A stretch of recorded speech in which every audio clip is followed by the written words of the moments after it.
हिंदू धर्म में समय एक पहिया है, एक महायुग जो 4 युगों में घूमता है, सत्य, त्रेता, द्वापर और कलयुग। हर युग का अपना कैरेक्टर और धर्म का लेवल होता है। कलयुग यानी अंधेरे का युग, कॉन्फ्लिक्ट और मॉरल डिके से भरा होता है।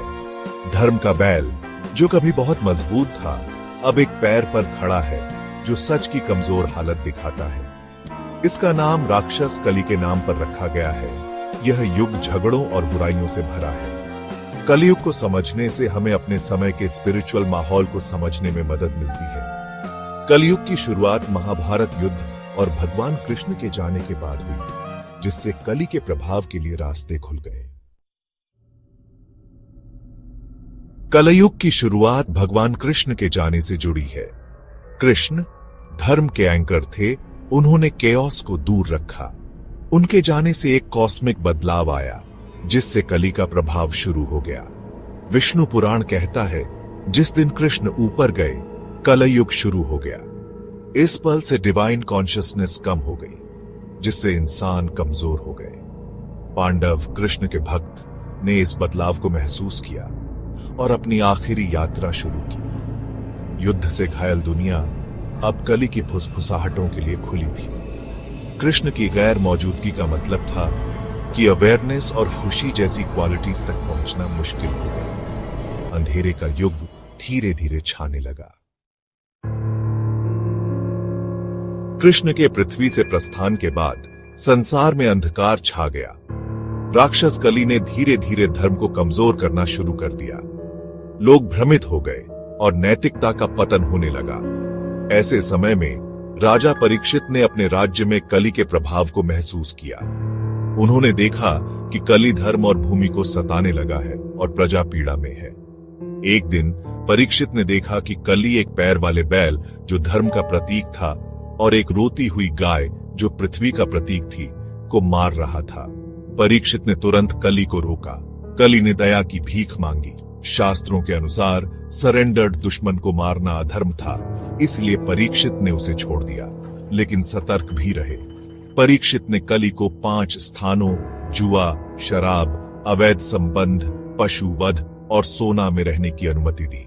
ये बुराइयां कली की शक्ति का केंद्र बन गईं और समाज में फैलने लगी। परीक्षित ने बुराई को सीमित किया, लेकिन कली को एक मजबूत स्थान भी दे दिया। राजा परीक्षित ने कली को 5 जगहें दी, जिससे युग का भाग्य तय हो गया। ये स्थान मानव स्वभाव की कमजोरियों को उजागर करते हैं। हर जगह एक गहरी चेतावनी छुपी है। अगर हम सावधान न रहें, तो ये बुराइयां हमारे जीवन में गहराई से घर कर सकती है। जुआ बेईमानी और बिना कमाई के धन की इच्छा को दिखाता है। यह न सिर्फ आर्थिक नुकसान लाता है, बल्कि रिश्तों में भी दरार डालता है। शराब जजमेंट को क्लाउड करती है, जिससे डिल्यूजन और हिंसा होती है। नशे की आदत इंसान को अपने कर्तव्यों से भटका देती है। अवैध संबंध प्यार को सिर्फ ग्रेटिफिकेशन में बदल देते हैं, जिससे सामाजिक बंधन टूट जाते हैं। पशुवध क्रूरता को दिखाता है, दिलों को कठोर करता है और अग्रेशन को बढ़ावा देता है। सोना मटेरियल अटैचमेंट को दिखाता है, जिससे घमंड और सामाजिक झगड़े होते हैं। ये जगहें वो चैनल्स हैं जिनसे कली का प्रभाव फैलता है।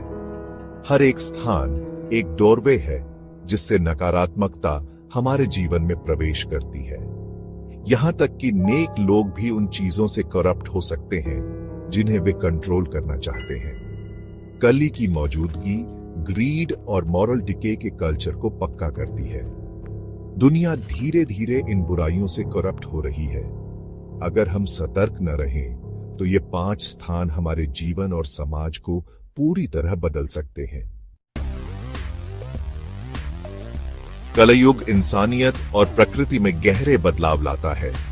पुण्य कम होता जाता है, जिसकी जगह झूठ, क्रूरता और इंटॉलरेंस ले लेते हैं। परिवार के बंधन कमजोर पड़ते हैं और विजडम से ज्यादा धन को सम्मान दिया जाता है। स्पिरिचुअल टीचर्स धोखेबाज बन जाते हैं और समाज ट्रांजैक्शनल हो जाता है। प्रकृति इंसानियत की उथल पुथल को दिखाती है, जिसमें मौसम एराटिक हो जाता है और फर्टिलिटी कम हो जाती है। उम्र कम होती है और बीमारियां फैल जाती हैं। सामाजिक स्टेटस धन से आंका जाता है, चरित्र से नहीं। न्याय खरीदा जाता है और धोखेबाजी सर्वाइवल के लिए जरूरी हो जाती है। दुनिया उलटी हो जाती है, बुराई को पुण्य के रूप में मनाते हुए। पर्यावरण इंसानी दिलों के प्रदूषण को दिखाता है। कलयुग की पुरानी भविष्यवाणियां हमारी दुनिया से मिलती जुलती हैं। धन को सेलिब्रेट किया जाता है, अक्सर इसके सोर्स की परवाह किए बिना। सच एक पोस्ट ट्रूथ और फेक न्यूज के युग में छिपा रहता है। एंजाइटी और इकोनॉमिक प्रेशर आधुनिक जीवन पर बोझ डालते हैं। रिश्ते टूटते हैं, तलाक की दरें बढ़ती हैं और सामाजिक आइसोलेशन होता है। जीवन की पवित्रता को हिंसा और क्रूरता से चुनौती दी जाती है। क्लाइमेट चेंज और एनवायरमेंटल क्राइसिस पुरानी भविष्यवाणियों को दिखाते हैं। पृथ्वी माता, भूमि लगातार कंजम्पशन के बोझ तले स्ट्रगल करती है। नई बीमारियां और घटती फूड क्वालिटी पुरानी डिस्क्रिप्शन से मिलती हैं। पुराणिक ऋषियों की चेतावनियां आज भी अजीब तरह से रेलेवेंट लगती हैं। क्या हम सच में कलयुग में रह रहे हैं, जैसा कि शास्त्रों में बताया गया है? क्या हमारे समय की घटनाएं, समाज में बढ़ती चुनौतियां और जीवन की तेज रफ्तार उन भविष्यवाणियों से मेल खाती है जिनका उल्लेख सदियों पहले किया गया था? भविष्यवाणियां डायग्नोस्टिक टूल्स का काम करती हैं। वे हमें समय के संकेतों को समझने और अपने जीवन की दिशा को जांचने का अवसर देती हैं। वे हमें मटेरियल प्रोग्रेस से परे अपनी स्पिरिचुअल हेल्थ को जांचने के लिए चुनौती देती है। आज जब बाहरी विकास चरम पर है, तब भी भीतर की शांति और संतुलन की तलाश जारी है। कलयुग की कहानी एक सिंपल रेमेडी के जरिए उम्मीद देती है। ये बताती है कि अंधकार के समय में भी आशा की किरण मौजूद है। भागवत पुराण मुक्ति के लिए कृष्ण के नामों का जप करने का सुझाव देता है। यह साधना न केवल आत्मा को शुद्ध करती है, बल्कि जीवन में सकारात्मकता भी लाती है। अंधेरे में रोशनी की एक छोटी सी किरण भी बहुत शक्तिशाली होती है। यही आशा हमें आगे बढ़ने की प्रेरणा देती है। आगे का रास्ता इंटरनल है, डिवाइन की ओर मुड़ना। यह यात्रा बाहर नहीं, भीतर की ओर होती है, जहां सच्चा समाधान छुपा है। कलयुग की कहानी समय और नैतिकता पर एक ध्यान है। ये हमें याद दिलाती है कि हर युग में नैतिकता और धर्म का महत्व बना रहता है। ये हमें अधर्म की दुनिया में धर्म चुनने के लिए कहती है। हर मोड़ पर हमें अपने कर्म और विचारों से सही रास्ता चुनना होता है। भविष्यवाणियां हमें पूछने पर मजबूर करती हैं, हम किस युग में जी रहे हैं? क्या हम अपने समय की चुनौतियों को समझ पा रहे हैं? हमारी पसंद समय के पहिए के जरिए हमारी यात्रा को तय करती है।